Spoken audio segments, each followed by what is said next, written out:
Umida ang mga hebigat at malalaking agricultural products sa Malasiki, Pangasinan. Una ang hito na nasa 3 kilo ang timbang.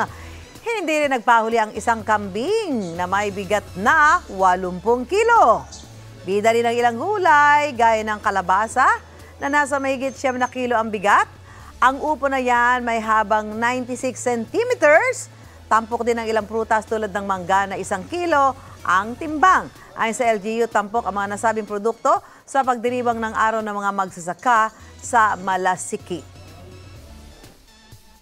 Mga kapuso, para una ka sa mga balita, mag-subscribe sa GMA Integrated News sa YouTube. Sa mga kapuso abroad, subaybayan niyo po kami sa GMA Pinoy TV at sa www.gmanews.tv.